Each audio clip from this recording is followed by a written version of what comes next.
Welcome to the Warning Track Power Hour. I'm Andrew Scaff. He's Mike Werman. Today, we're going to talk a little bit about the Royals trade of Aroldis Chapman, kicking off the beginning of the rebuild, I guess, for this season. Yeah, the Royals are sellers and not buyers. I think. In early, which is also a Yeah. little disappointing. The MLB Draft is coming up in just a couple of days from the airing of this episode. The Warning Track Power Hour. We'll talk about that a bit today and a little NFL news. But we'll kick off today's show with the highs and lows of being a Royals fan.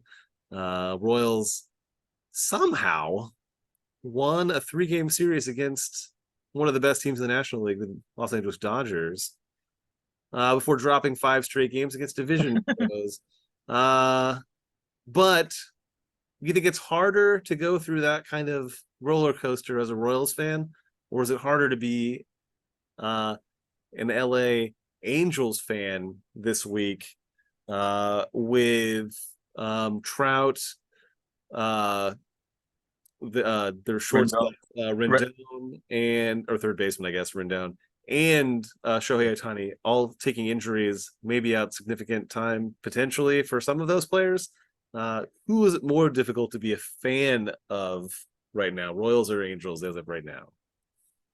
well, I think it's gotta be the Angels because the Royals proved clearly that they were out of it very, very early this year, and so whatever happens, oh, they won a couple of games. That's great against the Dodgers.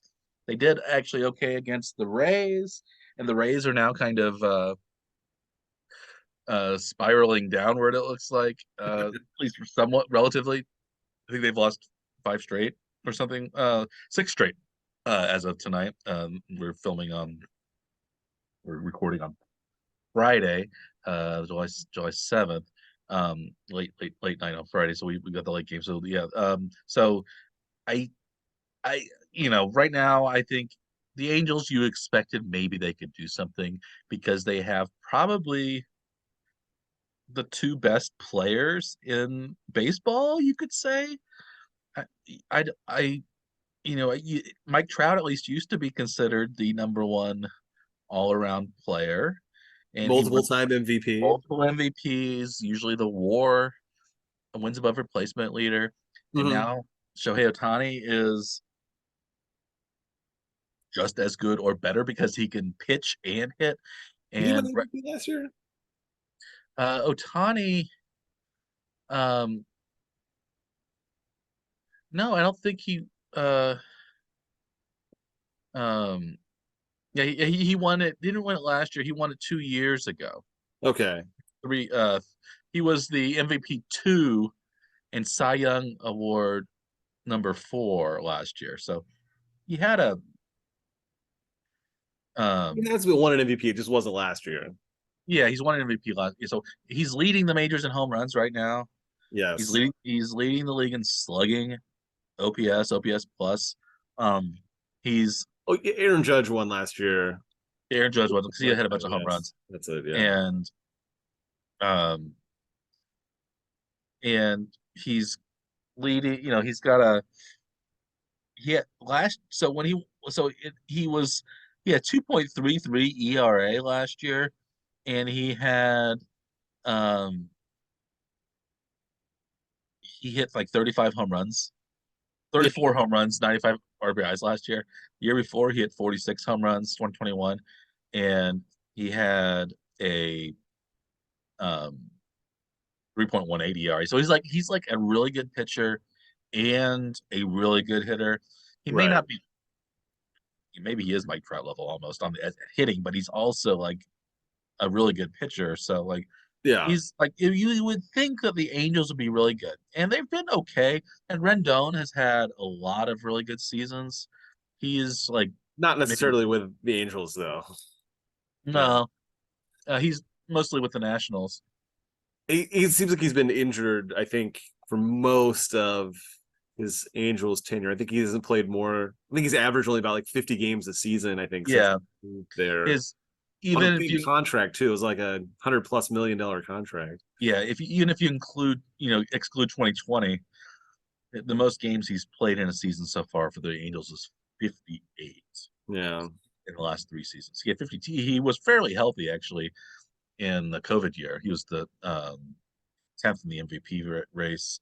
But yeah, he was like the definition kind of like a professional hitter for several years. Um, he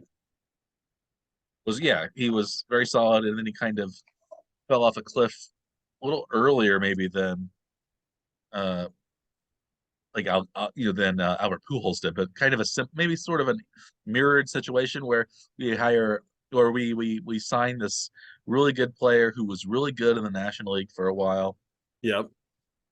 played third base some even, and then on the tail end of his career we're signing for this big contract, and he's not been as good. But Pujols was still pretty good for the Angels for a few years, but Yeah.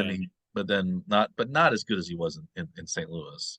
But I guess last year he was good again in St. Louis, and maybe he should still try to be kicking it around if he wanted. But he had said he was going to retire already. So former Maple Woods Community College star Albert Yes. Port Osage High School, That's right. um, whom the Royals, I guess everybody else missed him on the first 12 rounds or something like that. And I think he was a 12th round draft pick. Right. The Royals and 28 other teams passed on him Yeah, several times. yeah. But yeah, I think being an Angels fan has to be really, really frustrating. Have they made the playoffs even since 2014? I don't think so. That was the year that the Royals the Swept them, yeah. Royals swept them, and they won the division. They were favored to win that series, and they had all of their great players then. They were all Um, healthy and yeah, yeah, healthy-ish at least and anyway. that was their last. Um, yeah, that was like, Mike Trout was, even at that early age, was still Mike Trout. That was his first. 2014 was his first MVP season. He had Mhm. finished second both years before that, so like he was 22 years old. He won his first MVP. He's won. I guess he's only won 3 MVPs, Mike Trout. Some of that's Even though, probably fatigue though, right? One of those yeah, years he was injured maybe too. Like he maybe missed a chunk of the season of a season. mhm. But yeah. He finished in the top 5 in MVP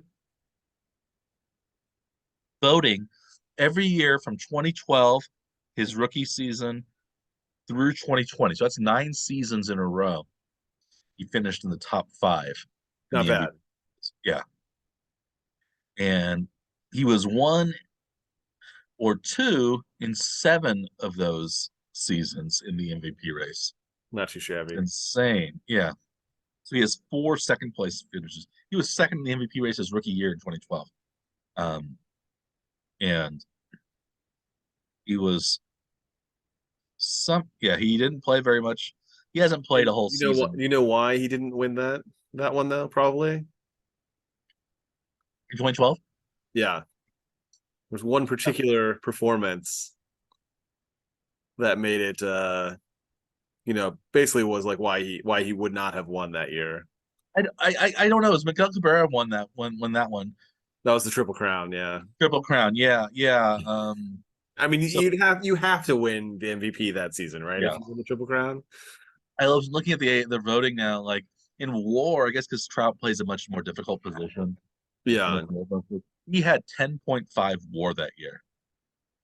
Miguel Cabrera was only 7.1 apparently in Yeah. 2012, but still he had 44 home runs, 139 RBIs, batted 330, led the league in OPS, led the league in slugging. That makes Yeah. sense. So he won it the next year as well, and he batted even higher the next year. Not quite as many home runs. That was the weird 2013 was the weird Chris Davis Oh yeah. season, Crash Davis season, when he hit Crush Davis. Crush Davis. Oh, Crash Davis was what was that? That was from Bull Durham, I think. That Yeah. was kind of Costner's character. Right. Was Chris Davis, was he just Brady Anderson 2.0? Because he had that one giant year, and then So like Brady Anderson was like he was like an all doubles hitter until uh-huh. that one season where he like all of his doubles were home runs.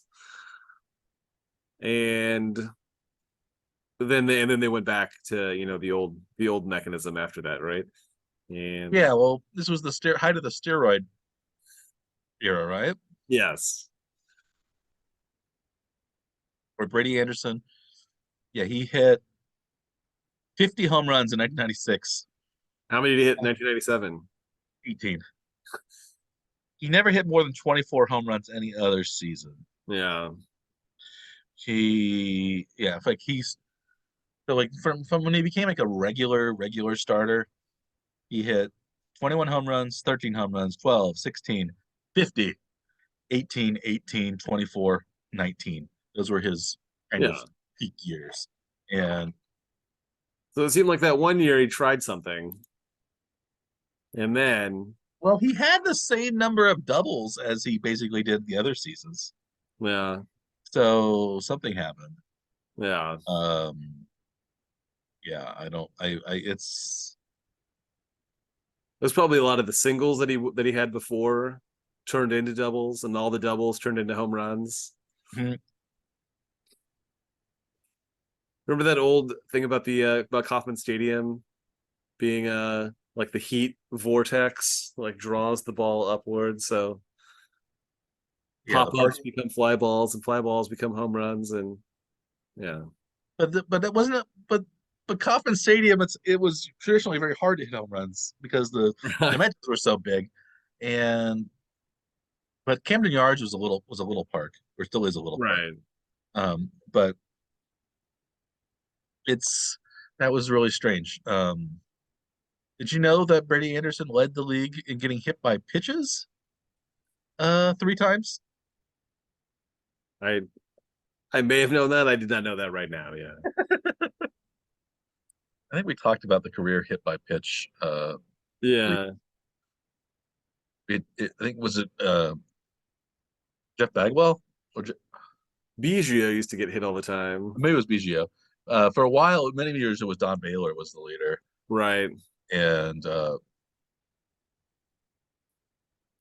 and um, but yeah, Brady Anderson. So, anything you've noticed from the Royals this last week, though? Is there anything that you can tell what's going on? Why do they? What happened? What happened? How did they score 9 runs against the Dodgers, and then they've only combined for 1 run in the last 3 games they played now with only I think 11 hits. I think even where did the hitting go? I don't. Maybe the American League is just much tougher. I don't know. um, they've just been really inconsistent, and like you said, their lineups change so often, and it doesn't seem like there's any consistency in who's playing what position and what. Um, and you wonder if that. They sort of seem to settle the top of the lineup a bit more recently. The bottom half has been now just a cycle, but the top half, I think Michael Garcia has gone to the leadoff spot. He's been really good, like really good there the last week, at least. Yeah. Anyway. It's like the length of time he's been the leadoff hitter, and they moved Prado down to the 4 spot, and he looked great in that Dodgers series. Like he was really patient. He had like a 13 pitch at bat in one game that really set the tone for like the first inning of that one game, at least anyway. Like that when they were doing that kind of stuff, it's great, but man, Mhm. it's tough otherwise to watch the team because they're really bad. Yeah, I have no idea what's going on. Their pitching's been bad, their hitting's been bad, and it seems like they just don't have talent right now, I guess. But it seemed like there was like maybe talent that was supposed to be coming up and supposed to like Brady Singer has shown a lot of signs of being a good pitcher. A lot of those other He's been uh, solid the last month and a half or so of the season. Yeah, that's true. He's been I think really Greinke bad. now headed to the injured list with a shoulder issue. Yeah. May actually help the team in some ways because Greinke has been not good at all. Well, They did yeah. call up one of their prospects this last week, I know, in a situation that I hoped would never happen again. I thought it was a Dayton Moore thing. Well, they brought Alec Marsh up Mhm. to start against the Dodgers. Because one of my biggest pet peeves is like at least give him a, like a softer opening than bringing a guy in to have the first major league hitter he sees be Mookie Betts, who unsurprisingly hits a home run off of to start the game. Why put a guy in that situation? Why don't you just call some random guy up that's already played in the majors just to Who make was that that spot? guy? It reminds me of who was that guy that was came from Double A to start against the Yankees that one game? Was it Velazquez? Eduardo Velazquez? Does that name ring a bell? Well, they had a guy they did it a couple years ago, This was many years Zerba, ago. Yeah. that and he was really good, but he's been injured this year, hasn't made it back up to the majors. But yeah, there was a guy. Yes, I am correct here. 2004, Well, it Royals was brought up a while ago. Eduardo Velazquez. Um, he pitched one game against the New York Yankees. 3.3 and a third innings pitched, 6 hits allowed, 5 runs allowed, 5 earned runs, and and that was his only game. So I think he came and was like there to like, oh, we'll pitch him against the Yankees for some reason, Yeah. and then we'll never hear from him again. And he's pitched one game and he has minus .2 WAR in his career. So that's a lot of war for Yeah. a single appearance. Yeah. And then he was, yeah, That kind of stuff I was hoping would be done though, right? Like they like that would I'd hope they would tie that sort of strategy to Dayton Moore saying like, oh, we won't do this anymore because this is a bad idea. But it appears to still be here, Mike. Mhm. So it's making me doubt that Piccolo is different than Dayton Moore and that they may actually have been the same person. And I don't know that we're going to develop anything from this team at any level for I a don't know. while. At least, yeah, at least Marsh isn't. He's not gonna be in Eduardo Villas's because I used to say Velasquez, but he's got two. It looks like Villas's. Yeah. Um, but so I was just reading his Wikipedia article. So he was signed by the Rockies originally as a free agent out of Venezuela, and they said Jorge Posada recommended him Yeah. as a player. At that point, he started with the Rockies, then he got traded to the Royals for Brian Rekar, who played, I guess, briefly Rekar. Do you remember how they said his name? Was it Rekar? Rekar? Ricard, yeah. Rekar. He pitched 2 starts with the Royals, allowed 12 runs, and then he got traded to the Rockies um, and I guess never played for the Rockies. And What then and then he played Double A at Wichita, and the Royals called him up to start a game in 2004, May 1st, Yeah, because 2004, the Ricard Yankees. started with the Rockies. That's where I remembered him. I didn't remember that the Royals even had him. Mhm. Yeah, that's weird. Sorry, go ahead. Yeah, that's fine. So then he went to the Royals in 2004, before 2004, and then was called up to start a game against the Yankees in 2004. This 2004, of course, was the year after the crazy 2003 season where the Royals came out of nowhere to finish over 500, and they thought they might actually make the playoffs after being so terrible, and then Yeah, they really were terrible the year after, and that was the Tony Pena senior managed team, and I think that was also the year he jumped in the shower with his clothes on to try to motivate the team. Does that sound yeah, familiar? yeah, So Tony Pena at that point, on May 1st, 2004, brought up him to start against the Yankees in Yankee Stadium, and then he was sent back to Wichita, and then on May 26th, he had been waived like within a month, and the White Sox picked him up and he went to Double A Birmingham Barons, and then he never appeared in a major league game again. So basically, that one game ruined him, or maybe he was never going to make it anyway, so they just decided to throw him up there. But Well, that's quite a whirlwind, though. Yeah, it was 9 days is all from traded to the Royals to waived by the Royals. yeah, so was he brought up to like lose that game? Was that the Maybe. reason? That's just so strange. Yeah, I mean, though if he's only there for 9 days, I may not have even made an appearance at the minor league level, right? Yeah, maybe just a couple. Yeah, maybe one start to like get him acclimated or something. Yeah, it's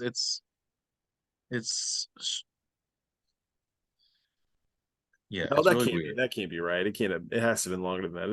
He made 8 appearances in AAA or at Double A. Okay, With, although they developed him in May 2002, so he'd been there for a little while. It says 2004 is when he played. Then he went to Wilmington, and then was injured, and then he went up to Wichita at the it was beginning. 2 years and nine Yeah, days. yeah, 2 years, 9 days. Okay. I just looked at the date. I just thought it was the same year. Yeah, that was the um that was such a strange. He was sent back to Wichita, and then he did okay in Wichita, but then he got was put on waivers for some reason, Yeah, and then the A's got him, and then he was actually decent in the minors, but then later that year, but then he wasn't very good, and um flamed yeah, out. he had that weird start. Yeah, so that's what when you talked about putting Alec Marsh in that position, I thought of Eduardo. I guess I couldn't remember his name until I just now. It just clicked. Um, Yeah, yeah, Eduardo Velazquez, um, or Villasas, and yeah. So I think that yes, the like it's not unheard of. This is we're dating ourselves now. Because we really remember those early 2000s teams, and that's 19 seasons ago, but it seems like it wasn't very long ago to me. no, And so this is one reason why I still think of the Royals as winning the World Series pretty recently, but that was 8 years ago now, right. and they almost won it 9 years ago. So I we're old, but It happens. happens. Yeah, it's going to happen to the rest of our viewers too when they get old, or has already happened to them. Probably, although I'm sure we have a very youthful demographic because we're always on the cutting edge and Clearly. very, very, very, very exciting. So with our old timey stories, I it was Huey Jennings. I remember was the career hit by pitch leader. We Oh, talked about right. we talked about Huey for a while. He was a Hall of Famer. But I looked at Brady Anderson. Brady Anderson was actually number 21 all time in being hit by a pitch. Ah, So he was, I guess, a plate crowder. And usually think of those plate crowders as being power hitters, but I guess Biggio really wasn't. But yeah. Don Baylor was, and some of the other guys. But anyway, um, yeah, I don't know what I back to the Royals. I don't know what they're thinking and why they're so bad. But do you think that this year's draft is going to make them better in the near or long future? Do you have any idea what they're going to do in Well, the we've draft that's been coming up this weekend? we've been looking at this for a little while, and we know the Royals have a lot of needs to address. Like, it's unfortunate that the major league team is not good, but also the minor league system is pretty decimated, especially at the high level. The Yeah, Double A, Triple A. Most of the players that were considered prospects are now already on the major league team, yeah, and you're probably not going to build that tier out of the draft from this year anyway. uh, it, So, but they did make a trade as a lead up to the mhm, draft where they did get a triple A major league quadruple A sort of level player yeah, to maybe help fill in that. And that's usually how you would try to fill in that high level. So if you're trying to like rebuild a team at multiple levels at the same time, you kind of have to have a multi-tiered strategy to it. I don't think that they're capable of coming up with how to do it. yeah. So um, yeah, the Chapman trade was You think that was a little early in the trade season? Could there Well, be a little more, maybe? you mean Or like wait, okay, it's like it's not early because you get away the white flag back at May 1st, but yeah, um, I think you no, maybe I it is, mean but the maybe you think season's over. But I mean, usually you can sort of build value over time, and the closer to the trade deadline you get, and you might get more return maybe, for your but you also might thing. think, well, we'll get more. You will, the other team will get more of the season with that player, so maybe they'll give up more earlier because rather than getting, August and September for a player, this way they get July, August, September. They get an extra month, so maybe you think that like the bidding war can't ramp up, but like maybe you think they'll give it more for 3 months rather than 2 months. That could be the um uh that that I guess that that could be the reasoning, but Yeah, yeah, Chapman was traded to the Rangers and for Cole Reagans Cole Reagans, yeah. and Rony Cabrera, 17-year-old Dominican player, Hmm. and the in the Dominican League, Summer Dominican League, and Yeah, Cabrera, I guess, is a lottery ticket probably. yeah, He's only 17, Dominican player. Maybe he'll turn into something. Cole Reagans, I guess, is more of a defined commodity. He's pitched in the majors a couple of seasons off and on. He was a first round draft pick in 2016, I think. So he was a pretty solid prospect. I think the Royals, as before we went on, you mentioned that they were maybe trying to. He'd been a reliever mostly for the Rangers. You think maybe they're trying to stretch him into a starter, and he's been okay at Omaha in his first couple of starts. I think he was a starter in the Rangers minor league system, but I think they needed him as a reliever, so they brought him up as a reliever last season. He started this season as a reliever and then faltered, I think, in the last couple of appearances, so they sent him back down. And then, the addition of Chapman means that if he's taking over for Reagans, and they've gotten much better bullpen immediately. So like the Yeah. Rangers improved dramatically. They have a solid back end now with Chapman and then former Royals relief pitcher and former Fresh Prince of Bel Air, Will Smith, in the on their team. One of two Will Smiths in One the of two. major leagues, right? Yeah. There's also a Will Smith catcher for the Dodgers too. Okay. This is Will Smith, the pitcher, former Yes. Royal. He got traded to the Angels. Was it 2016, 2017? One of those years right after the Royals won the World Series when they thought maybe they can bring in a couple pieces and try to recapture the glory of the early season. And they never quite were able to do that. They had too many injuries and things like that.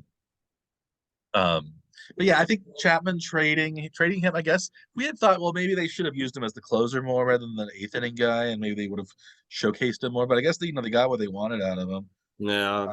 and so they would. I guess they did it right there. But Maybe. We'll see over the we'll see what next happens with Reagans. Yeah, I guess couple of years, I guess, because we and only had 1 year of Cabrera. Chapman. Likely, I don't think he was going to make it on the to stick around with the Royals for multiple seasons. I don't think Is that was. Cabrera related to Miguel Cabrera I don't know. or Melky Cabrera or I don't know. any of those other Cabrera ball players? It's been a pretty good. Yeah. As Drew Ball Cabrera was pretty good. Orlando Cabrera was pretty good. Yes. Um, there's some younger players in the majors. Osvaldo Cabrera, uh, uh, Genesis Cabrera have been Edward Cabrera. There's been a lot. There's been a lot of Cabreras. Yeah. But that is kind of the strategy to sort of rebuild the high end of the minor league system is through trades, right? You're trading a major league player for a couple of prospects potentially.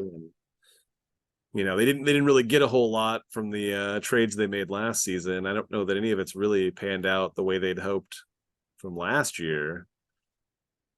So it's hoping that they can do it is probably not a great bet, at least anyway, at that level. But the draft is coming up. Draft is coming up. So that's the way to rebuild the lowest level of the minor league system. The Royals have 4 picks in the top 75. Yeah, so you think that's pretty good. The first is number 8, and which you would maybe if you would say, well, we would like a higher number because you think at least the higher is better. But the Major League Baseball draft is fairly unpredictable. Mm-hmm. Well, so if you're trying to rebuild multiple levels of your system, you may want to, as a strategy, draft older players Mm-hmm. to try to that may make it to the high A maybe by the end of next season into the AA area potentially. But those guys will eventually graduate either way. So you could go really young or you could go really old as a strategy as a whole, at least anyway.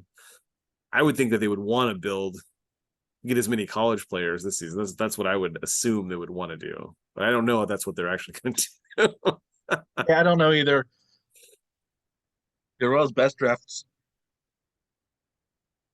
in the last 25 years were high school players. Right. Other than maybe Alex Gordon, their best draft picks have been Zach Greinke, Mike Moustakas, Eric Hosmer. It's been those high school guys. Yeah. At least in the first round, it's been the high school guys that have done something. A lot of those high school guys have also like been big whiffs, like um,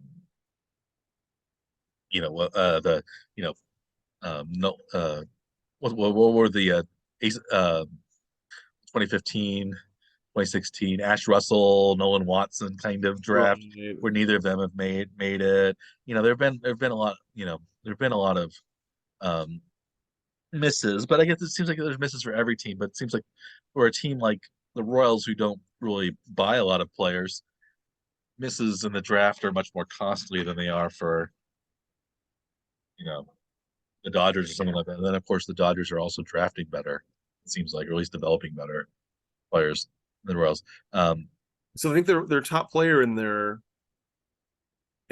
prospect lists, I think was their number one pick from last year, was a college player. Hmm. So Gavin Cross. Kevin Cross, yeah. He's at high A right now, which is, one season in, he's already at high A. So that's That's not bad.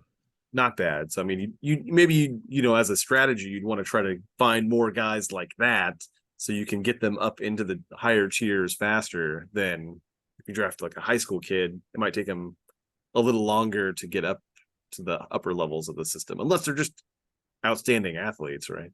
Yeah, but at number 8, the Royals could get a pretty good player, but historically, I'd say there are only 3 really good players ever that were drafted at number 8 overall. Okay. You think the slots are actually I meaningful? don't know. Well, I was looking at the slots earlier. So the best player active right now who was drafted at number 8 overall is currently on one of the Royals' big rivals, the Cleveland, or actually, who started out with one of the Royals' big rivals, the Cleveland Indians, now Cleveland Guardians. Now he's on the Mets. That's Francisco Lindor. Um, Okay. That's all he's right. he's been worth 40 WAR. If you could find a Um, Lindor in there, that'd be all right. But yeah, Kyle Freeland, uh, in 2014, he's been the only really significant number 8 overall pick, 17 and a half WAR for the Rockies, and he's been a decent kind of average pitcher. He's 53 and 60 overall record, 4.34 ERA, 17.5 WAR as accumulated. But so I think Lindor has been a really good player. The last guy before that who was really good was Todd Helton, sort of borderline, maybe Hall of Fame possible. let's go back like 20 years though. Yeah, so he was picked in the number 8 overall by the Rockies in 1995. Yeah. It's going Um, back more like closer to 30 years. 30 years, yeah.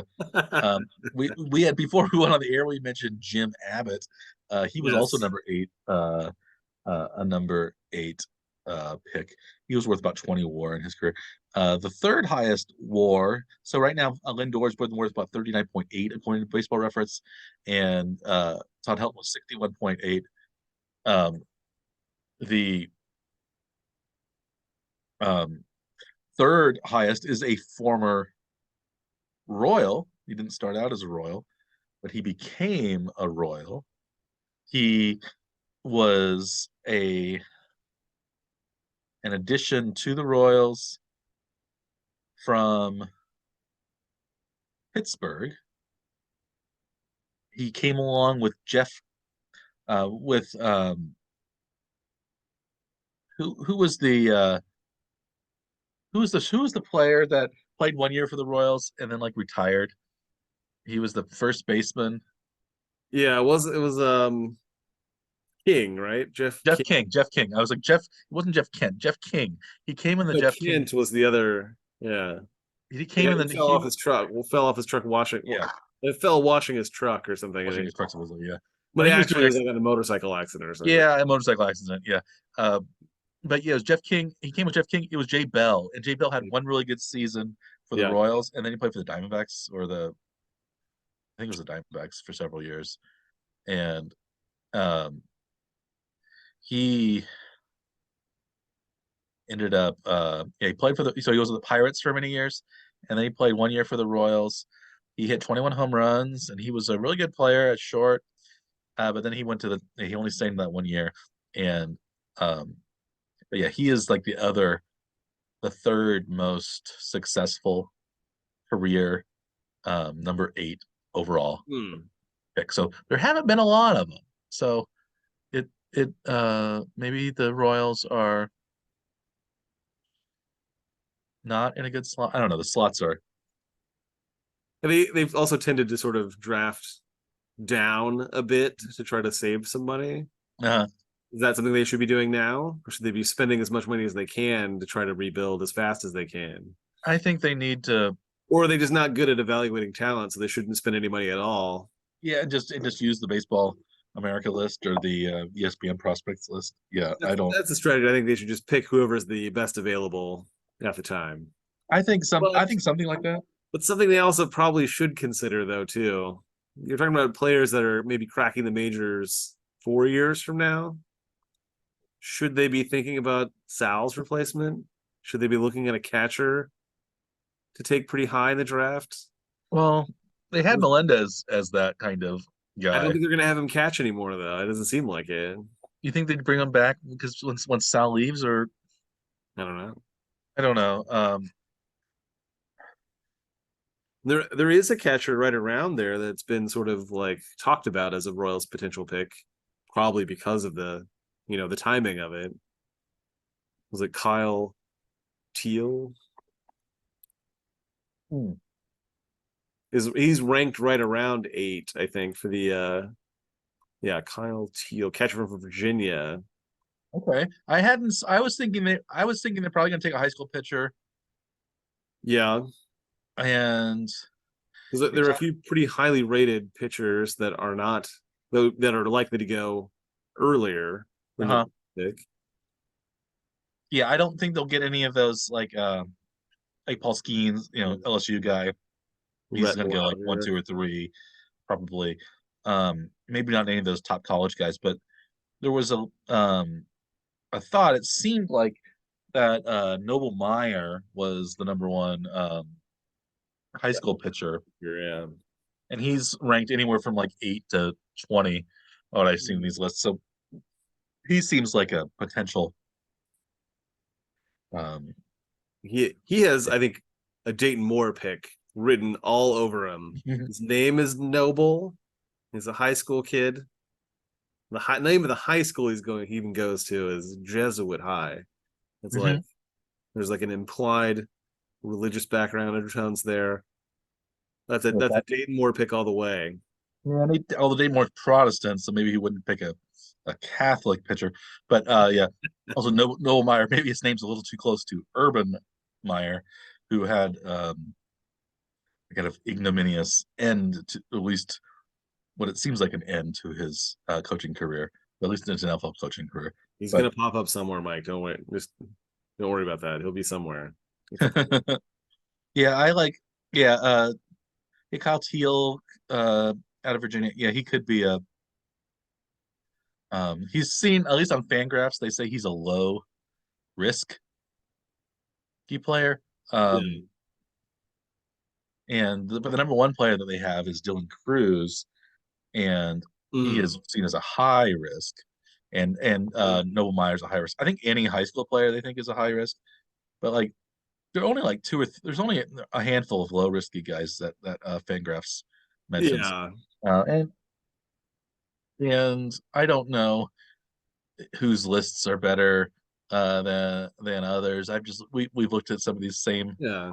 lists, the MLB draft, MLB.com prospect rankings actually has Teal at number 7 overall and Noble Meyer at number 8.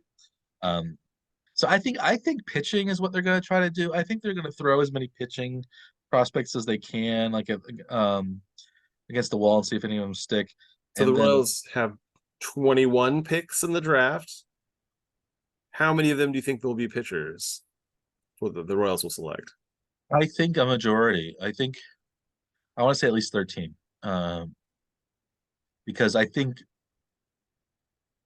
it's I don't know if it's easier to find hitters, but it seems like they want like since the Royals have a lot of early round picks.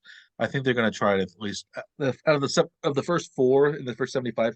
I think they're going to want to maybe pick at least 3 out of those 4 to be pitchers. And I wouldn't be surprised if they try to kind of emulate that 2018 draft Yeah. where the top they had in 2018 they had 5 of the first 58 picks, Yeah. and all 5 of them were college pitchers. Yep. And they took Kyle Isbell with number 94. Um, How many of those guys made the majors? 4 of them, only Jonathan Bolin hasn't. So it's Brady He's Singer, Jackson. close. I think he's supposed to make. I think he'll be up there this later this year, likely. Okay, well, so Brady Singer, Jackson Kelwar, Daniel Lynch, and Chris Bubich have all made the majors. Kyle Isbell has made it. Left-handed pitcher Austin Cox, their He's on the roster, I think, now fifth too. round pick, has made it. Yeah, so like Well, he may have just been sent down actually, but he's made a few starts even for the Royals. yeah, I think the pitchers, I think because they're all like we had mentioned, because of the shrinking minor leagues, there aren't as many picks anymore, so they only have 20 20 round. rounds. So it seems like there's gonna be a lot more minor league free agents. And traditionally it seems like the Royals hitters, a lot of them have been from lower rounds that have been pretty good. Hmm. And other than like, they're like big splash high round prospects, none of their hitters have been great. Like like Whit Merrifield was the most successful draft pick in the last 10 years plus. He was a 10th rounder or something like that. And I think I think they're gonna go pitching. That old Dayton Moore line, pitching is the currency of baseball. Well, if you have a bunch of pitching prospects, maybe we can flip those into a hitter or something like that. So Yeah. I'm just thinking pitching. And since college pitchers are the kind of moneyball strategy, I would say that maybe the Royals should just zag when people should when the other big guys are zigging, and They'll go maybe prep. just go Well, go at least for that first round, you just hope they just take the best available guy, right? And not even think yeah about it. Just take whoever's best of it. Don't try to pick down like 30 picks. yeah Just try to save a few dollars. yeah Right. this is Just take the yeah best of it. Whoever's like if somebody's like slipping, just grab them. mm, Like from where they're expected to be, right? That's what I would hope they would do at least anyway. But yeah. I guess I some don't have a lot of you want faith to they're you gonna just worry if somebody run into the slips ground. because he's injured or something like that, or he's got like a some sort of congenital defect, heart defect or something that he's Yeah. had. But like it seems like yeah. So the Royals, um, so if you look at WAR, Yeah. uh, so I was because I want to say because Zach Greinke was that kind of zag whenever it was zigging. He was actually Um, the Royals picking. So this was during the who was that? Before um, before Dayton Moore. Um, uh, That was a what was his name? it Paul was something maybe? No, was that before that even? this Baird. was Howard Baird. This was Howard Howard Baird. Baird.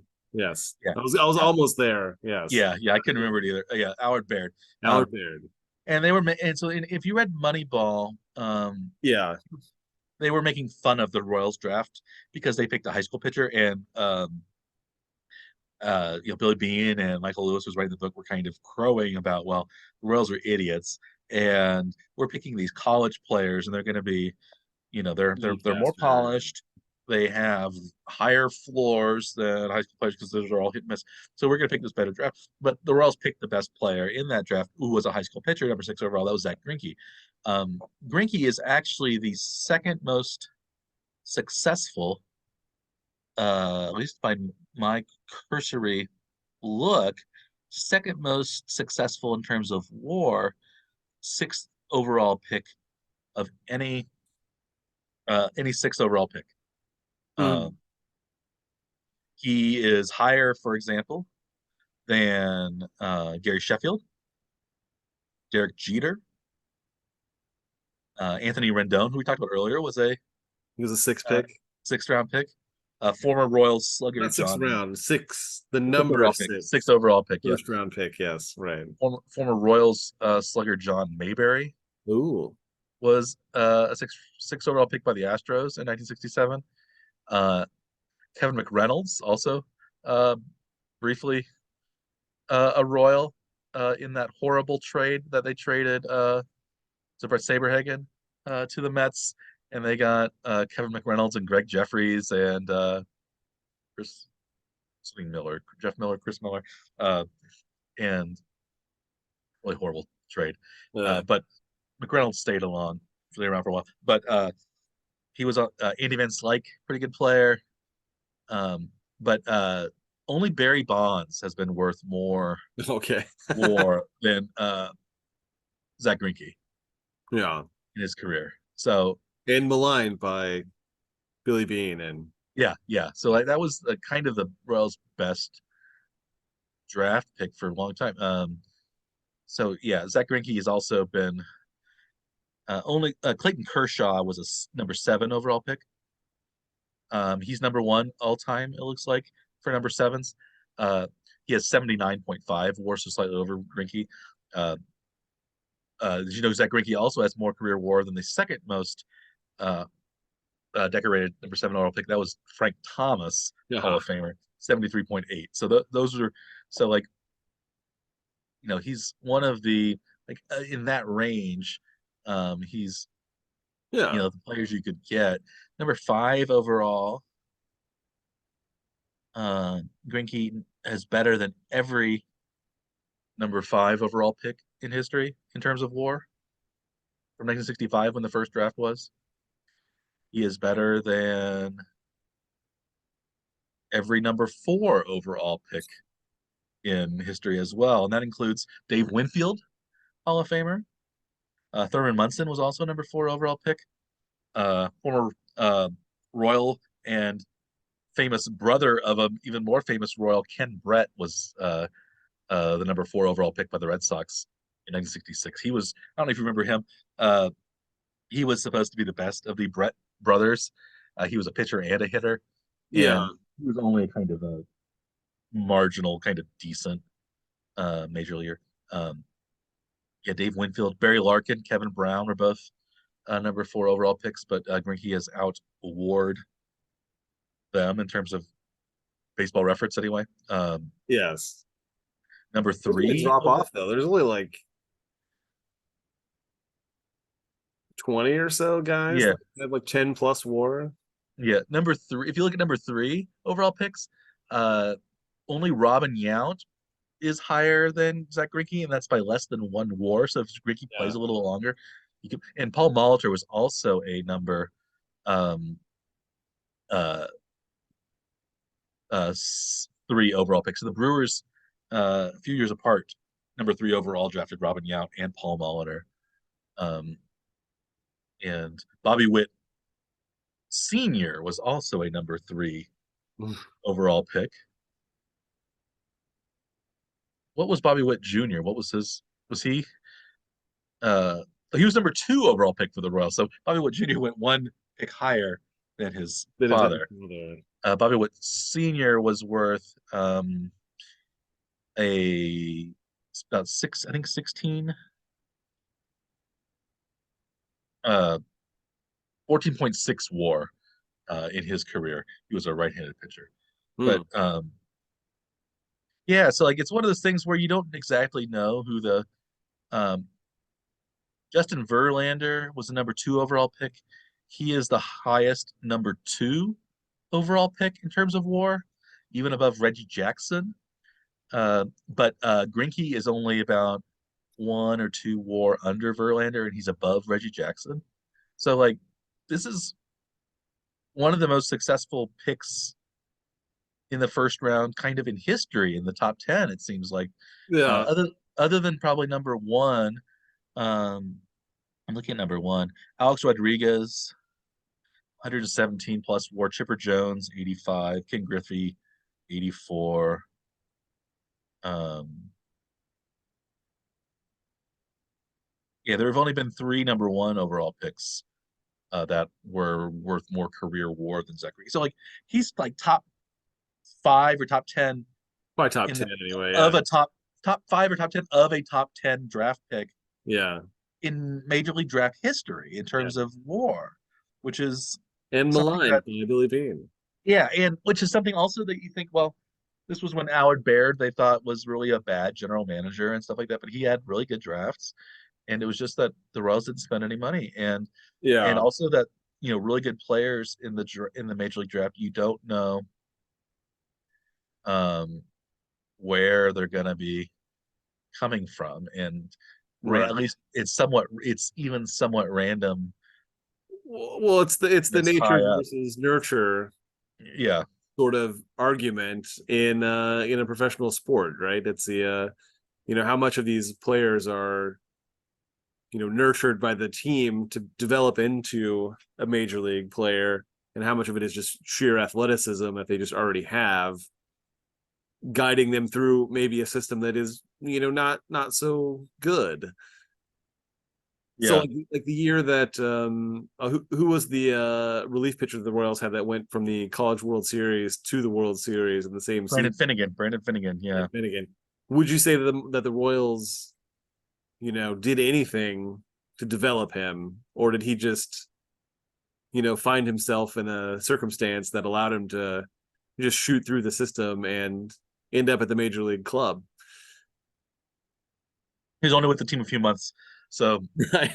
maybe you could say they tweaked something that got him a little better short term. He wasn't he hung around for a few years, several years. I think maybe is he still bouncing around? Um, but I was looking more at the draft. Like the Royals traditionally have they also have the best number 9 overall pick in history, and that is Kevin Apier. Ah. 54.5 WAR. He's been better.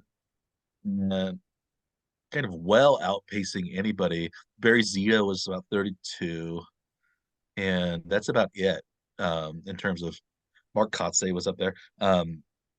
Actually, not like a Royals connection, but a Chiefs connection. Steve Buechele, the father of Royals backup quarterback Shane Buechele, was number 9 overall pick by the um, White Sox, but he did not sign with the White Sox uh, Yeah. that year. He signed, I guess, later and was the uh, he really kind of screwed up. He went to Stanford, and then which is I guess good, but he was a first round draft pick in 1979, and then he became a fifth round draft pick in 1982. So he lost 4 rounds worth of money. Um, but yeah, yeah, there's been some interesting players. So like yeah, of in the top 10, It looks like 10 is better than 9 for like your And average it is better than that because quality. you have Robin Ventura, you have Mark McGuire there, Ted Simmons, kind of borderline Hall of Fame candidate. Um, Eric Chavez was pretty good for a while. Madison Bumgarner still around, who's kind of tailed off after his very good beginning of his career. But yeah, it's um yeah number 11 it goes down. So it kind of goes down a little bit each time on average, Yeah. but like it's not uniform and Right. like But even it's a crapshoot though as to what you're yeah actually going to get because it's not you're not picking a guy that's going to play on your major league roster like immediately. This is somebody that's going to have to go through potentially, 3 to 5 or 6 or 7 years of development before they make it to the majors. So like your expectation level has to be, fit with that timeline too. So the expecting to like have this draft like fix the Royals, just throw that out as a concept, right? This is going to take time.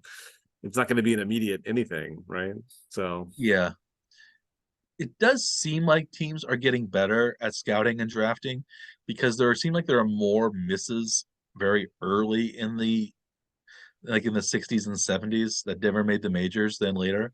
yeah, Um, so I guess teams are getting better, but yeah, like I think a lot of that's probably just about like having like digital recording devices yeah, that you can take back to somebody. You're not just relying on somebody's word from five uh-huh, minutes of sitting in the stands at a high school uh-huh. game, right? Yeah, yeah, I think so too. And it's like, oh, this guy's fast. He's going to translate. Or like, these are all high school players, and we don't. They're more hit and miss probably. Or, Yeah. um, but yeah, it does go downhill, and yeah. So like, I guess you ideally you would want it higher than um, higher rather like a or ordinally higher Yes. than Yeah. lower. But If you had your choice, you want one, but if you don't get yeah, to, like number one hasn't proven really to be much better yeah. than these But other if you're numbers in if some you're ways. just selecting, you're like, oh, I get to pick which one I want. I want the first guy, right? I mean, that's Yeah, you like know, number you don't 50. have to, you don't have to like play off anybody else. Like you don't have to like adjust to what somebody else Yeah, does. You just get to yeah, pick like first. yeah, like number 15 for overall for a while hasn't been that good for a while. At least not since Chase Utley. Scott Kazmir had a very good career, but he's injured all the time. But there's been since 2005, there's been one 10 plus player, Yeah. plus WAR player, number 15 overall. Um, whereas in 2004, there have been since 2000, there have been several, but Billy Butler was 2004 number 14 overall pick. Hmm. But he's worth about 12 WAR overall. Yeah, it's been one of these things where you can't count on the draft really, and it's been a really I don't know. So like I don't and if you can't count on the draft and you're really trying to like pick the right guys, I maybe it's not even worth investing time or money in because you don't know what it is. And why At don't least, you just at least time and money into the preparation for the draft, right? yeah, you want to yeah. Yeah. I mean, you still want to spend the money on the players to try to develop them, but I just think you don't want to spend the time and money on like a bunch of analysts trying to decide which player to take. Like, I think if you just like say pull up fan graphs or whatever and look at their prospect list, just take the best available guy. It's probably going to be better than whatever you've come up with because the team has shown time and again they don't know what they're doing Yeah, this is one of those things with when we talk player about making expectations. we had talked about doing this project, we kind of talked more about it with the NFL, but like would it have been better just to follow the draft experts and just pick their best player available and like use that kind of wisdom of crowds and Yes. and do that rather than like thinking you're going to get an I don't think we've talked about it on here so much. no, not as much. Yeah. This is one thing that we were kind of working on. Kind of got sidetracked because I'm studying for the bar exam now, and I haven't really done any work, other outside stuff in the last 2 months. Um, but yeah, you had done a lot of work on the baseball draft in the last few weeks, and on the NFL draft. But like, yeah, it seems like really nobody knows what they're doing when they're drafting. Football is more predictable than baseball. But there's not the development strategy after you draft too, because you're drafting players that are going to be on the team potentially in the same season, right? Yeah. So I mean that's where you use, like, the equation also has, like, time in it, and once time gets introduced, I think it just throws everything off as a scaling factor, right? Yeah, this is something that I guess probably Major League baseball teams have done, but like Yeah. this, it's been So if they say you looked at the sporting news list, the Royals uh would select Kyle Teal, catcher, college catcher, Ty Floyd in the second round, is a right-handed pitcher, college player also. 66, they'd pick Travis Honeyman, an outfielder, also a college player. 75th pick, they'd pick a high school right-handed pitcher, Xander Muth. Do you okay. think we'll see any of those names called on July 9th? I like the high school pitcher names the most because I think that's what they're going to go for. I don't know why. This would, I mean, Teal this is would a make possibility. sense, though. I think there was just two pitchers, an Yeah, outfielder, and potentially a catcher that could replace Sal in, yeah. 5 to 6 If you look, years. yeah, let's okay. So let's look at the Major League MLB .com one. So Teal is number 7 overall. So like Noble Meyer, we On had that one, yeah. mentioned, is 8. So like he would be 8. Number 44 they have is Roche Chalowski, shortstop, um, named after apparently the plague Saint Roche, Most who likely. was Most a likely named after. Right. I assume uh, he's got a kind of a Slav Eastern European name, so maybe he is Catholic. He's also a so High, high if you school see shortstop. in art a saint with a dog who is like has a dog with him. Usually that's Saint Rush because the dog apparently would lick the wounds of Saint Rush because he was had the plague and nobody would care for him other than this dog who would lick his wounds. That actually comes from a biblical story where um, the it's called the parable of the rich man and Lazarus, and the rich man did not allow this leper Lazarus at his table, and Lazarus, the only thing that brought Lazarus any relief was these dogs that would lick his wounds and his festering sores. And then in this parable that Jesus was telling, Lazarus um, went to heaven where he uh, was in the bosom of Abraham. And the rich man, uh, sometimes called Dives, he went to hell and he was devoured by demons. And he cried up to Lazarus out of hell, trying to uh, get relief. And that was the parable. It was a different Lazarus than the Lazarus other Lazarus in the Bible. Different Lazarus. That was not the Lazarus that was raised from the dead, but Jesus. But it was one of these parables of the afterlife. Anyway, I used to teach that parable somewhat when I taught medieval history and things like that. It was a commonly uh, used story in saints' lives, but that kind of thing. But that Saint Roche, yeah, going on, Roche, uh, probably maybe Cholowski, Cholowsky. He is from Hamilton, Arizona, and he's a high school player. Mm. Um, then number 75 pick, 66 first. 66 pick would be I can find it again. I think And I it's an Arkansas guy. yeah, Arkansas guy. I lost it. I when I clicked on Roche. It's Jace Brofin. Yes, JC. JC. probably Jace. Um, and A college outfielder. college outfielder. So that's not, I would say that's possible. I think the No, that's last crazy. It's Arkansas, relatively open. I think the last Arkansas outfielder they took that high was Brett Eibner, and he didn't really Yeah, pan out. Although they've had some Arkansas players, I think since then. Was Jason Isbell? Was he Arkansas? I don't know. Not Jason Isbell. Kyle Isbell. Jason Isbell is a The musician. musician. Yeah, he was in the Drive Not By Truckers, and now he does solo stuff. Kyle Isbell. Um, yeah, he no, he was UNLV.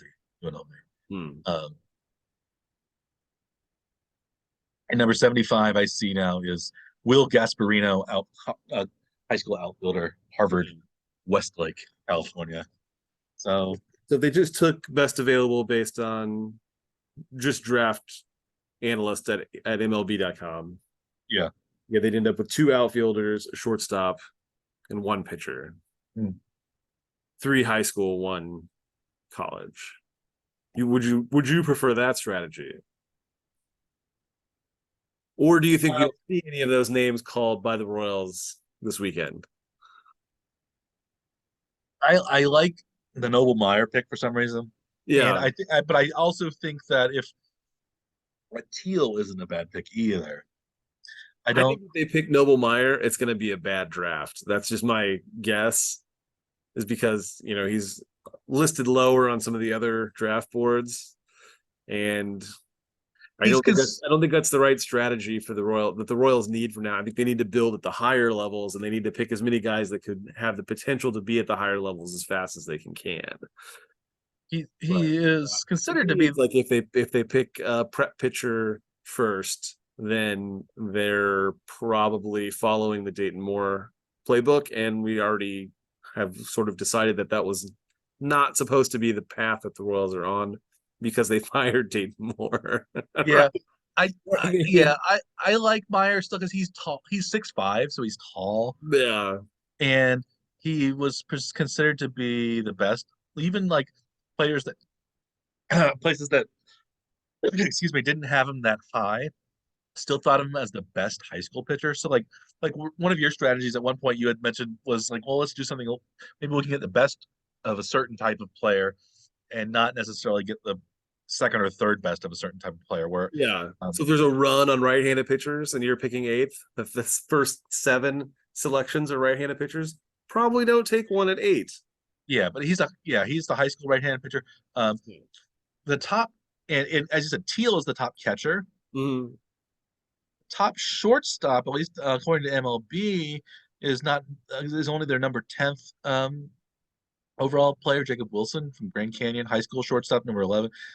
12 is also a shortstop. So like um there aren't that many catcher. There's only two catchers in the top 50 pitches players according to MLB. Yeah. Only two catchers in the top 100 according to MLB. Right. So if your strategy is you want to take a catcher and Teal gets taken in the first seven picks, don't go down and get the next catcher is what I would say they shouldn't do, right? Mm-hmm. Pick from a Although different position group. Pick the best available from a different position group, right? although the second best catcher isn't much lower than the first best catcher. Yeah. Um, he is number 14 overall, Blake Mitchell, high school. So like you could say, well, Teal's the best college catcher, Mitchell is the best high school catcher. So maybe you can think So, that's I mean, that argument you could sort of create two different position groups within a single, category. So it's not just catchers; it's yeah, college catchers and college and high school catchers. So then you're basically creating a second tier yeah, or a second category, a subcategory within the same, yeah. overall tier That's maybe why I was thinking maybe that's why Meyer might be picked high because he's the number one of the of the high school pitchers. pitchers that are from high And school. there's not a pitcher, at least not according to um, MLB, that's like the next highest ranked high school pitcher is number 24, Thomas White. He's the first left-handed pitcher of any kind Hmm. in the MLB list. So he's also 6'5". So I think that might be a good pick. I mean, I don't know if you're eighth, but you don't want to pick somebody that's ranked that low, though. I wouldn't think. Well, if you think he's the best left-handed pitcher in the whole draft, maybe you do because you think, well, If you're trying to save money, you do that. yeah. Well, maybe you But think, well, I can get the, number 44. What's around four? If you can get that guy at 44, yeah, it's gonna be. if he's still available, Yeah, awesome. Take him, right? It would be with your second pick. You know, yeah. There are several other left-handed pitchers as you get lower, but I don't know. Do we have any? Do we? yeah. We're just I kind of. think really the great thing about this is, we can be having this debate about what the Royals should do now. We can continue to have this debate for maybe 3 or 4 years before there's even close to an answer, right? Yeah. So It's not like the NFL where you this can at least see draft, after 1 or 2 years that somebody's become good. You still need probably 3 or 4 years to evaluate an NFL draft class. And it's like you probably need 7 or 8 years at least to develop to like evaluate a like you had mentioned. I think by 6 years is when you really start to see the players roll in. 8 years is probably like when they're stopping you're from probably rolling not in. going to get new people from that draft making it to the majors, right? Yeah, I just like the idea of having the same argument hmm 4 years from now without having an actual answer. So, like, it's still worth having the debate. yeah, And yeah. then, I and don't. then 10 years later, we could say, like, yeah, I was definitely right about that. Or, This is one of those things where we all need to right, go you were back. right. That thing we talked about 10 Yeah, years ago. Yeah, you had that. yeah. It's just one of those things where we should go back and look Yeah, like five. This is what we want to do with the NFL, and we've kind of started doing it. In right. like, what did Baseball America say in 2015? What were the prospects and who would have been the best player available? Would that have been a strategy to use? And would that player have, again, this is based on, their contributions and things like that are based on a completely different organization and what happened. So, maybe it's just developing that the Royals have a problem with, and maybe it's and like we said, maybe for baseball, it's all developing rather than or like 80% development and only 20% picking. And maybe for the NFL, it's maybe 80 picking, 20% Development. Yeah. development. It's like, But from what it looked like from what the analysis that you and I had done on baseball, it seemed like the Royals are both bad at selecting and bad at developing. And that's the really unfortunate answer. yeah, Uh, because yeah, some of the best like pitchers they selected, you know, didn't sign or were traded before they became major leaguers. So it's like you can't take credit for their development in any way. Like maybe you're okay at picking that guy, but also like 3 other teams picked John Gray before he was actually drafted and then was developed by a team and then became a major leaguer, right? So, but that is talent selection. So you have to give a little credit there, right? yeah. It's hard to it's everything's intertwined and it's hard to like break out those those confounding variables and figure out which ones are the important ones and which ones are the ones that are influenced by others. And I use confounding variable correctly as a this is a biology term usually, isn't it? It works there. Yeah. Yeah. Okay. Yeah. But yeah, I don't know. We can we can look at it years from now, or we could actually maybe go back and look at the previous years and see what would have happened. But Right. like you said, it's the draft is maybe less important in baseball than it is in some other sports like the NBA or the NFL, especially I don't think because it's less important. It just takes so long that you've like basically forgotten about it by the time it's relevant. I mean, like drafting well is less relevant than Yeah. it's like, or drafting what seems like it's going to do, because like it's a development game rather than a drafting game. Well, especially now, the way that the restructured minor league system, I think it's totally different. This may be the first year of like a whole new strategy because you're more or less just drafting a team that's going to more or less become your low A team. Yeah, you can fill it in with And then if you're still going to have some guys left over from the current low A team, and then some of those guys that were there are going to move up to the high A team, and some guys will probably get shuffled off, and and you have these minor league free agents that you'll sign to like fill it in or whatever. Yeah, it's hard to say. Should we move? Do we want to move on to? well, so yeah, so next week we'll check back in. We'll go over what who the Royals drafted. We'll see if they followed one of the sort of formulas that we've talked about today, and see if anything interesting happened, I guess, and hopefully they. Let's see. You got the Royals picking 13 pitchers. I think I have them. I had them at 11. I think is the number. 10. That, Yeah, that, so the draft is from Sunday through yes. Tuesday. So when we record again, probably Tuesday night, Is the All Star game? it's All-Star weekend. Yeah, All-Star game usually Yeah. is it usually Monday or is it Tuesday? I think the home run derby's on Monday, and then I think Tuesday's the game.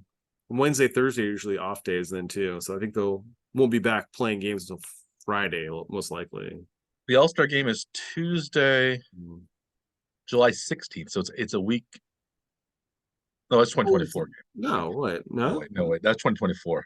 Sorry. Yeah, Yeah, okay. July 11th. Yeah, Tuesday. Yes. Right. I don't know why I So, said so yeah. maybe when we record next, we will actually be sort of live streaming as we watch the All-Star game. Yeah, it'll be towards the end of the All-Star game probably by the time Yeah. we get onto it. Most likely, yes. We'll see if Otani his blister is healed or whatever. Right. And Pinch hitting while we're yeah. yes discussing the Royals draft. Who is the Royals All-Star representative? Do you It is Salvador Perez, not surprisingly. remember just a few years ago the Royals were saturating the All-Star game with That's players this year. because of the fan voting, but it has not happened lately. Yeah. So Sal was selected as a backup catcher, second catcher. Well, he's had a pretty good season, and he's a really good player. Um, did you know that Zach Greinke has only made one All-Star game for the Royals? All-Star team for the Royals? Didn't know that. Does that surprise you? A little bit. Because he was a good player on like a lot of bad teams, it seems like. Yeah. Uh, He won a Cy Young too, so it's not like yeah. He hasn't been recognized for his skills, right? yeah, it was.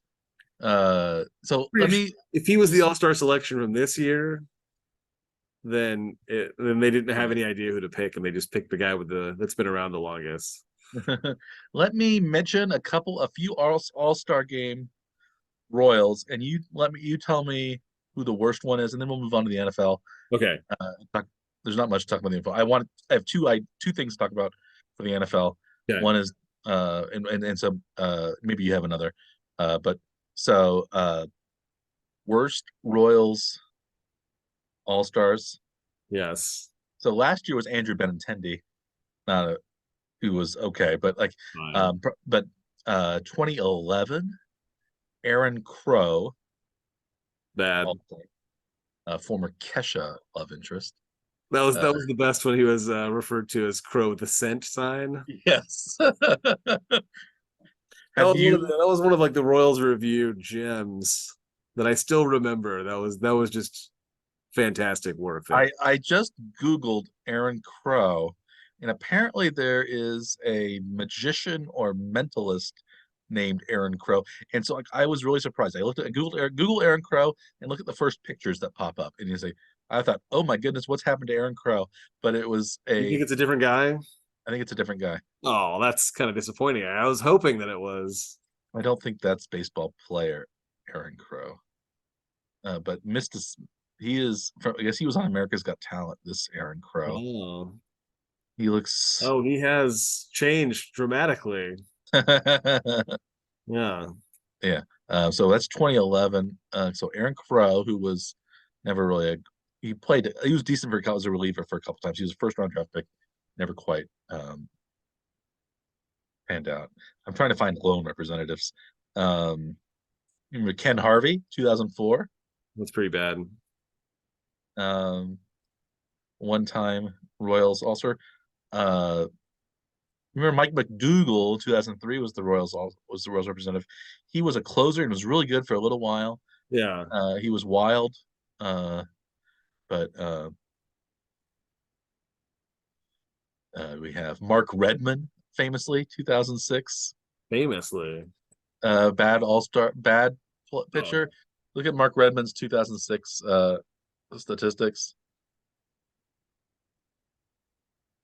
He in 2006 for the Royals, he was an All-Star. He was 11 and 10, 5.71 ERA. All-Star. Wow. Yeah, that was That was the best they had that year. apparently so. Maybe he started the year out okay though. We can look at the game logs. Was that 2006? 2006. I'll let you find the game logs while I go find some Yeah. more Well, I could look really at bad. the splits before the All-Star break.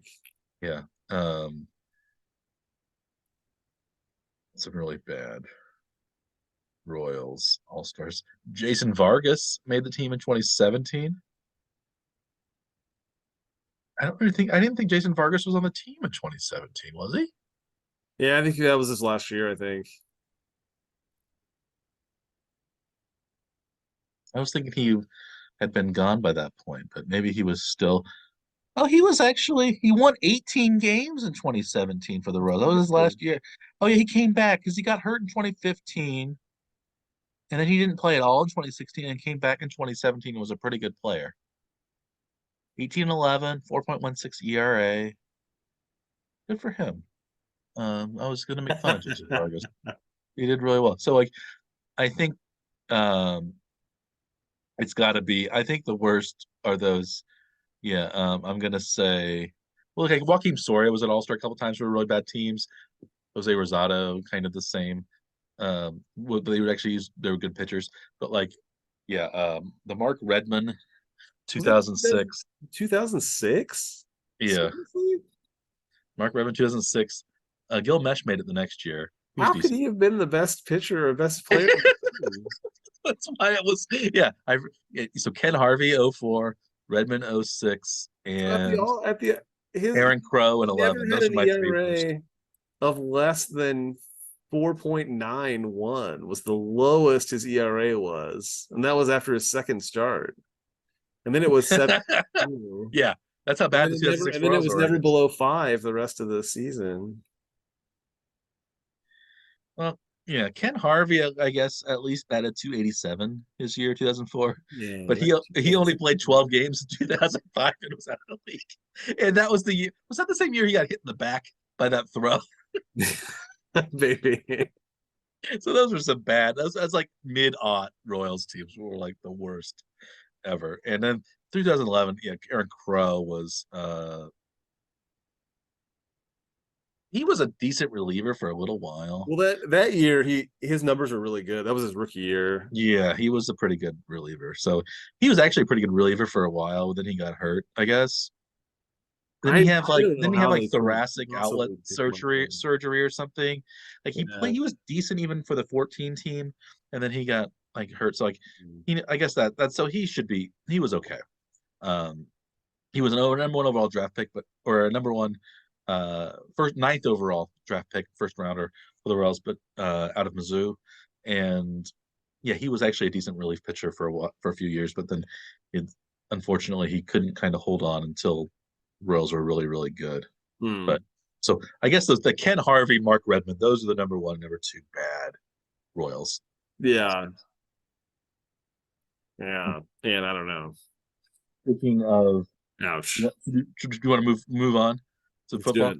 Speaking of bad news, did you hear about Tom Brady's investments? Oh, no. So he apparently he lost $30 million when FTX, the crypto company, Yes. collapsed, and he and his ex-wife, Giselle Bundchen, combined to lose $48 million Wow. in FTX, and that just came out this last couple of uh, days. Yikes. So I think that's all of their. Um, I looked into like how what actually was the problem there, yeah, and I didn't realize like how dumb it had nothing to do with cryptocurrencies. There's nothing that was not any of the problem at all. Because like an exchange shouldn't be able to like actually lose money, right? I mean, yeah, you're trading one currency for another and taking a small cut. yeah. We're doing it. So like, how can you possibly lose money on it? But it wasn't that that wasn't the issue. It was that he was taking money from the exchange and putting it like commingling his assets with his hedge fund.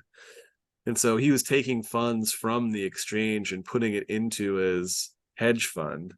And that's actually what was, I mean, highly illegal and caused the collapse of the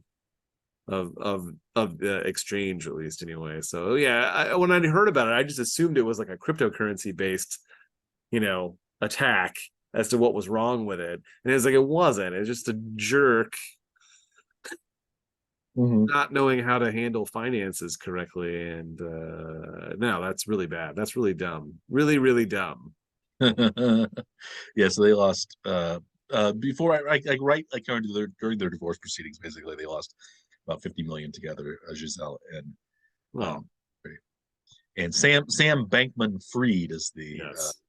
the the young Madoff, and I Right. I'm not sure he pleaded not guilty. He's 31 years old. Do you think he is a bigger fraud, or Theranos founder Elizabeth Holmes is a bigger fraud? Um, Yeah. I think the Theranos thing, like it just ran away basically. But I think she was trying to turn biotech into tech, and biotech doesn't run on the same. You can just like throw enough money, like programmers can fix, whatever like software thing you want to do.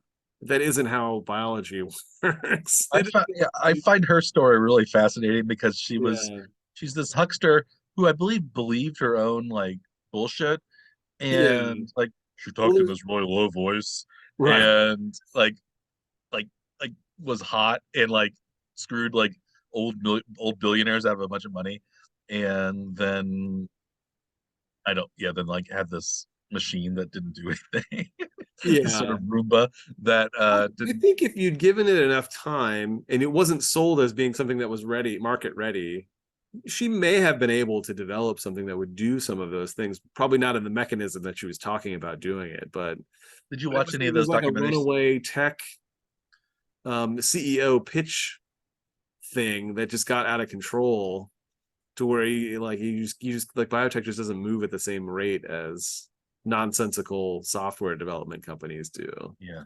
Did you watch any of the documentaries on her, like the HBO series I or watched the I watched some of the Hulu series, series? the remake series, sort of the events, at least anyway. With I hadn't seen the Hulu one. it was like the Amanda Seyfried was the Yeah. Oh yeah. Oh, Naveen Andrews from Lost was Sunny in that. Interesting. yes, yeah, that's right. That was a weird dynamic that those two had. I saw the HBO series, which was really interesting, and I've seen like Yeah, some other like one like 2020 type of things. But yeah, she just went to jail, right? And had like had like two kids right before, so they thought that she wouldn't like it was weird. Yeah, it was all very strange. a lot of very strange things about that. All of Yeah, that. and if you talk, I was like the documentary was really funny because like this one lady professor that physics or something that from Stanford like saw through her bullshit right from the beginning, and Yeah, like nobody believed her. It was like all these like dumb men that right. poured money in because she was young and hot, and But it's people are expecting things to work at the pace of like software technology develops. So it Yeah. was like the same investors that invested in technology were the people that she went after to go invest in this. And so their expectations, coupled with the way she acted about it, led to the situation that happened. But if they had the idea for it, I think a product could be developed that does all the things, but it wouldn't be in the same manner that was the tech that they were using. Yeah. So eventually, somebody will have a piece of technology that will do multiple tests from a single drop of blood, and it's not that far away. But it's going to get ruined because of that Sure. Yeah. experience with Thanos, which is going to make it really difficult to overcome that factor. But it's like the speed of the technology cap raise to product development cycle. It just cannot work in the biotech sector. It doesn't move that same pace, and you can't just throw money at it and have more programmers to like fix the problem. Science doesn't move at the same rate as tech bullshit. Yeah. Well, that was the first topic that I wanted to cover, Yes. and it was Tom Brady's crypto losses. And crypto is stupid anyway, but I think I don't know. I don't know. I guess it's better. Maybe it's a step up from NFTs, but it's They're in the same vein, at least anyway.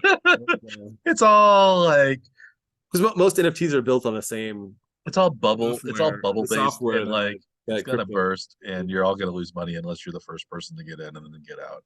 And, Most likely, yeah. You'd have to like build some kind of exchange it's cryptocurrency, dollars for cryptocurrency, and the cryptocurrencies to be used for something for it to have any value. But it's all yeah, perceived value. So if it's like tied to a video game or something like that, like an in-game currency that you use that you have to buy with actual dollars, like it makes sense to me, at least anyway, how you could have value in a cryptocurrency.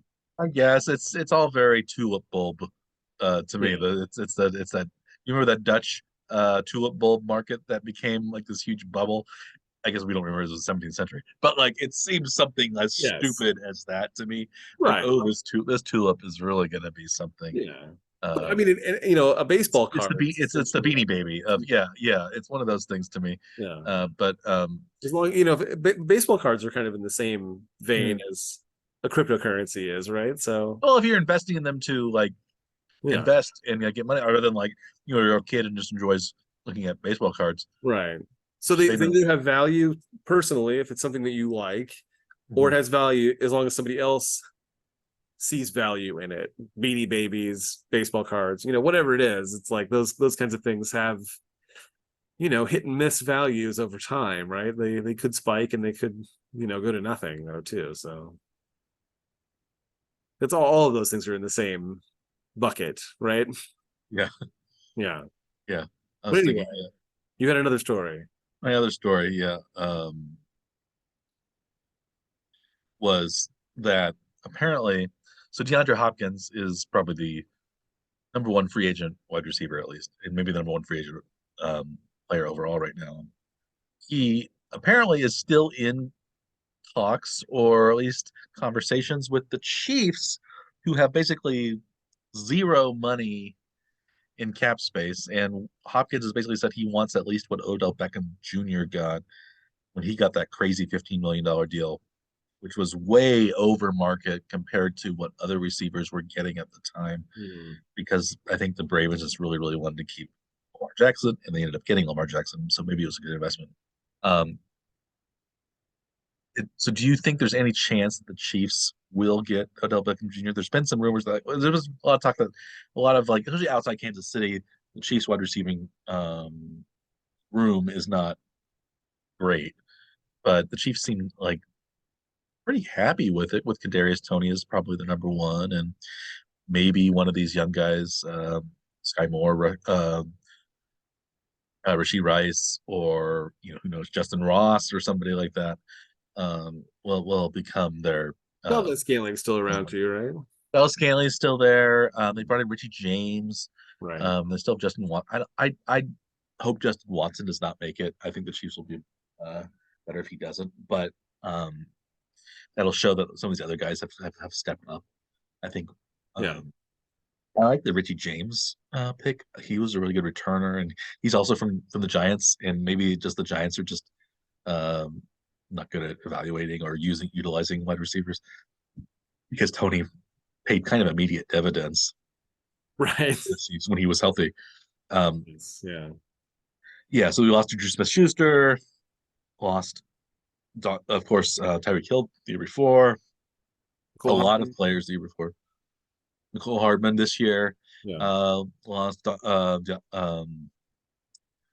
Demarcus Robinson, Byron Pringle, all of these guys that were contributors the last couple of years. Um, Hopkins is still a really good player.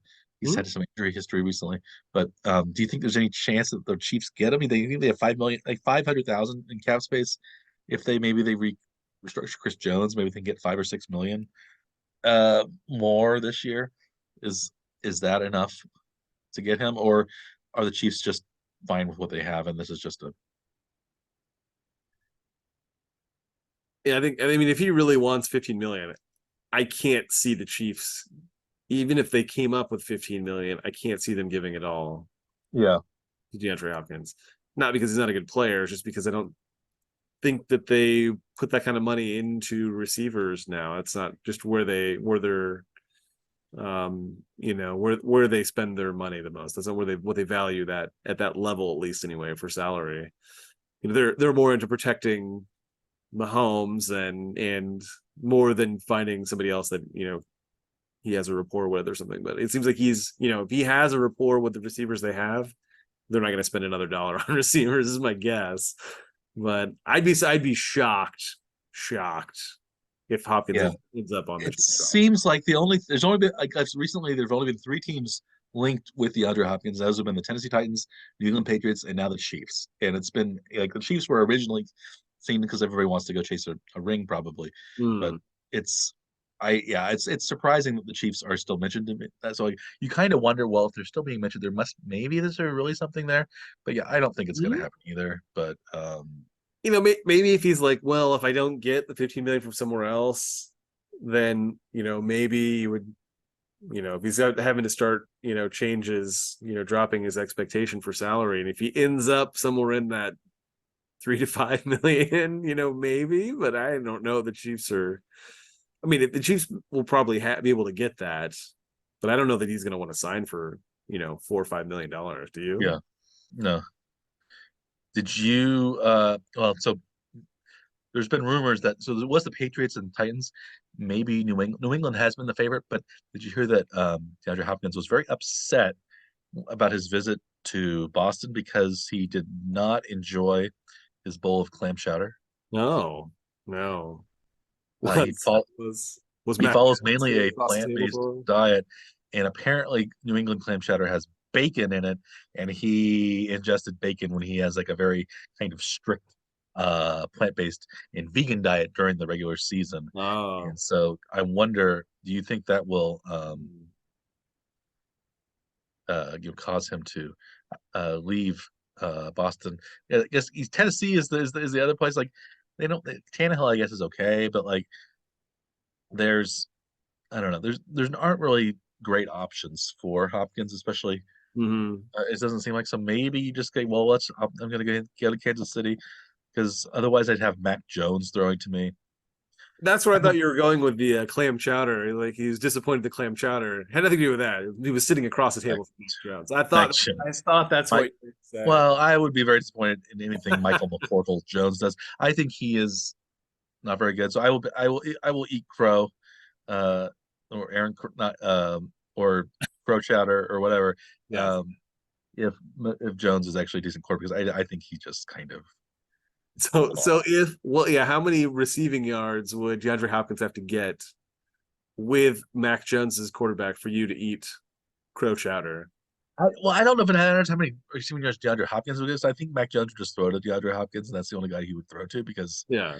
maybe he 30. I guess there's Juju there. They have some good players there in Yeah. receiving corps. I just don't think Mac Jones is good. Yeah. And like they were trying to blame last year on like Matt Patricia being hired and stuff like that. But like Bailey Zappi was just as good as Mac Jones with the Yeah.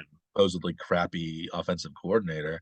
And so why wouldn't Bailey Zappi be just as even better if he had a better offensive coordinator, Bill O'Brien? I think Mac Jones is just like he went to Alabama and was a high.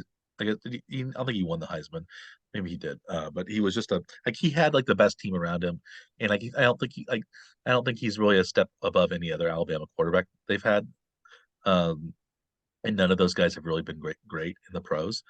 So I just think he's a I just don't I just I'd say he's my least favorite one of my least favorite players, and so I root against him actively. McCorkle, him and Aaron Rodgers now I guess are my two least favorite players. McCorkle. Michael McCorkle Jones. But anyway, I so like if I guess the only thing that would if the New England if the Patriots made the playoffs and Jones was a pretty good quarterback, that would make me eat crow. But that's I think that's a long shot. I would say I would say Jordan Love has a better chance at being a good player than Mac Jones. That's my because he's unpredictable.